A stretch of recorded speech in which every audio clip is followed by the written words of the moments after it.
All right, we're working with polynomials, and let's start with review problem number 7.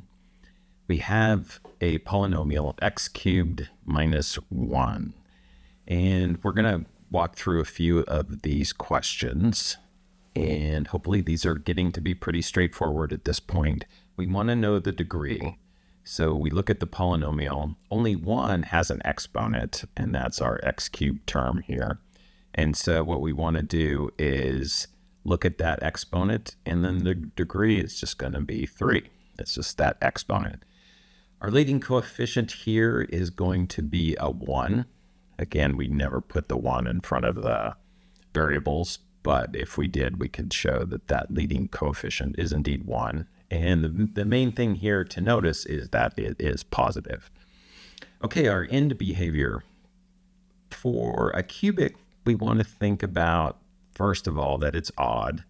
And when it's odd and we're down here at negative infinity, that means we're going to be putting in big negative numbers in for x cubed.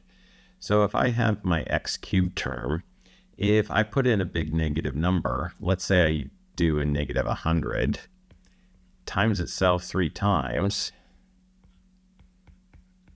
well, my answer is going to have a lot of zeros, but it's also going to be negative because these two signs will cancel each other, and then I'll still have one negative sign. And again, there's a positive 1 out in front of this exponent, so it won't change the sign. So when x is going to negative infinity, that means this function, this x cubed term, is going to be also going to negative infinity. So this function is going to be doing something like this. So negative infinity, negative infinity. So as x goes to negative infinity, y goes to negative infinity. Now again, if we look at, we're plugging in some big positive number for x out here at positive infinity, well, everything is going to stay positive. And so we're going to be up here, and that's going to tell us that at x goes to positive infinity, y is also going to go to positive infinity. So let's put a positive infinity there.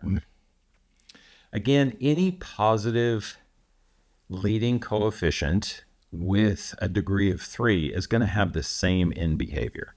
In fact, it wouldn't even have to have a degree of 3, a degree of 5, a degree of 7. Any odd leading coefficient or any odd exponent with a positive leading coefficient is going to give you the same end behavior.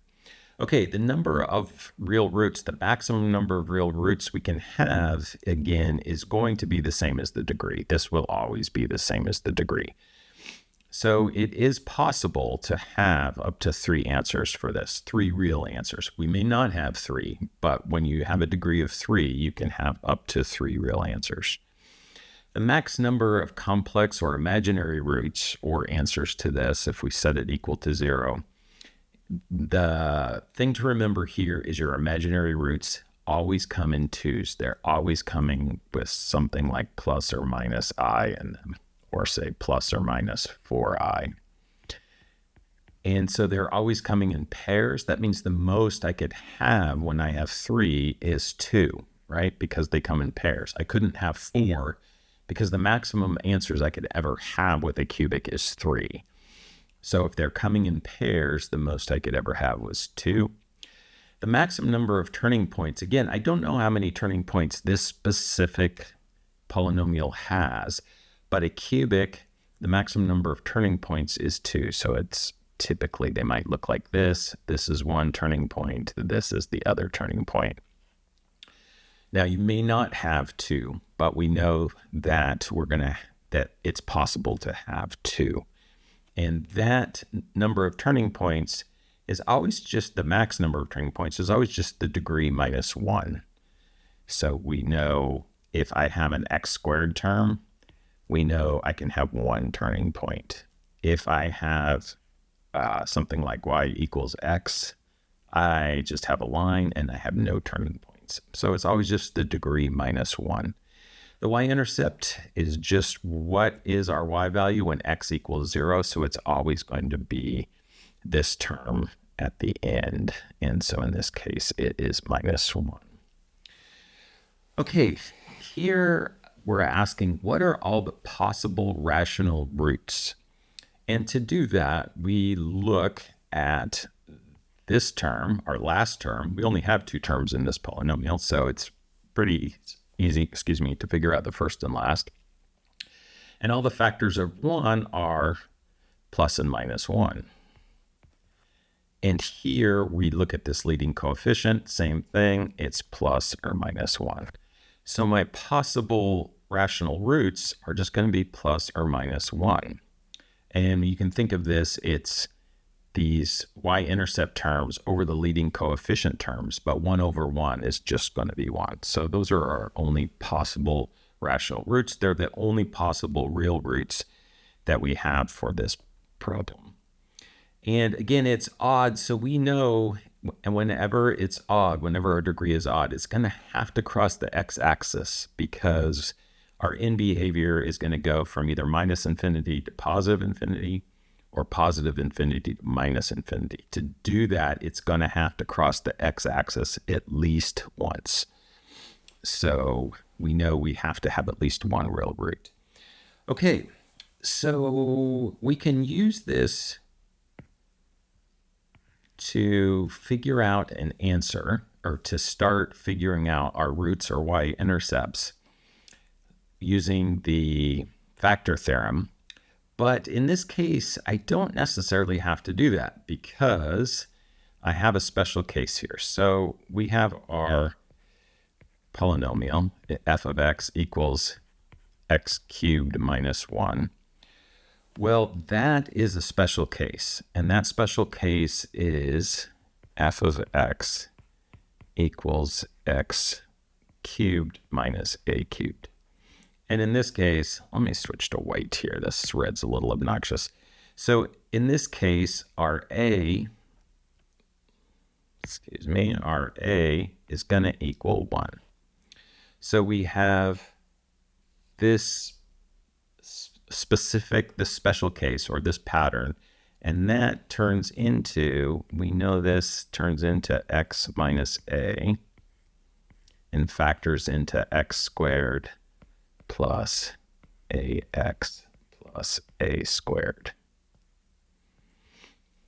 Okay, so we're just going to use that same pattern over here, and we're going to say this factors to x minus 1 times x squared plus ax plus 1 squared, which is just 1. And again, this a is going to, this a is just a 1. And go ahead and write the 1 there. Okay, so when we are looking for the roots, we are asking, hey, what x values will give us a y value, or make f of x equal to 0? Okay, we can look right here and we can see right away that, hey, if x equals +1, this goes to 0. 0 times whatever this is will give us 0 here. So x equals 1 is one solution. But we also have this, and this, I hope you'll recognize, is a quadratic equation. So we have x squared plus x plus 1. Now we could try and factor this, set this equal to 0, and we could factor it and see if there is some way I can factor this. But getting a 1 here and a 1 here is going to be difficult. If we use something like a +1 and a -1, well, that's going to be a difference of 2 squares. That'll get rid of a middle term. So this doesn't work. Factoring does not work for this. And another way to look at this is we can say, hey, when I have a quadratic, that's ax squared plus bx plus c. And so in this case, a is equal to 1, b is equal to 1, and c is equal to 1. Well, since we can't factor it, we can use our quadratic formula. And before we do that, let's use our discriminant, b squared minus 4ac. And that tells us, if it's positive, it tells us I'll get 2 real roots.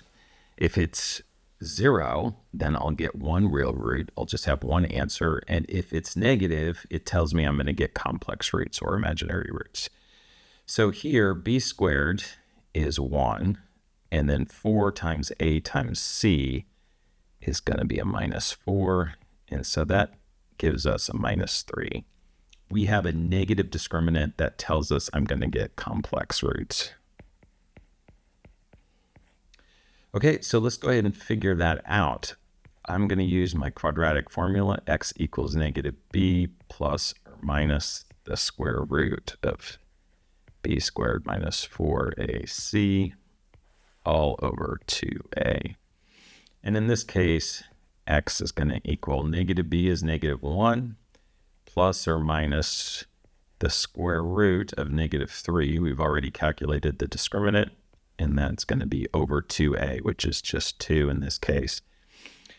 And so I'm going to simplify this. I have negative 1 plus or minus a negative. Our negative sign will come outside, and we know the square root of negative 1 is ni. So we'll get I. The square root of 3 we can't really do anything with. And then we have our 2 on the bottom.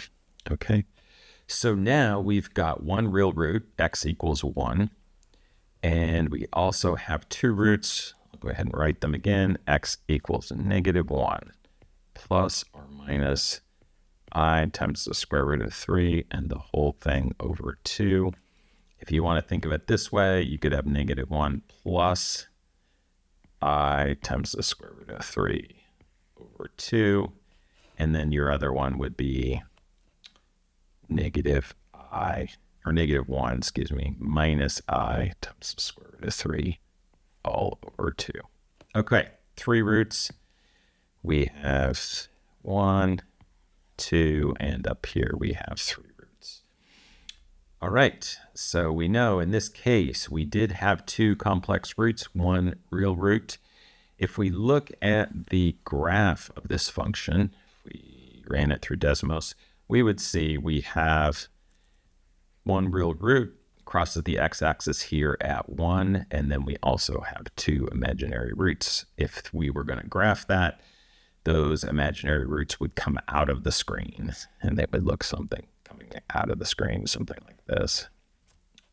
But luckily, we're not going to have to graph that. All right, that is number 7, and let's work a few more of these in later videos. Do the work and let the answers come to you.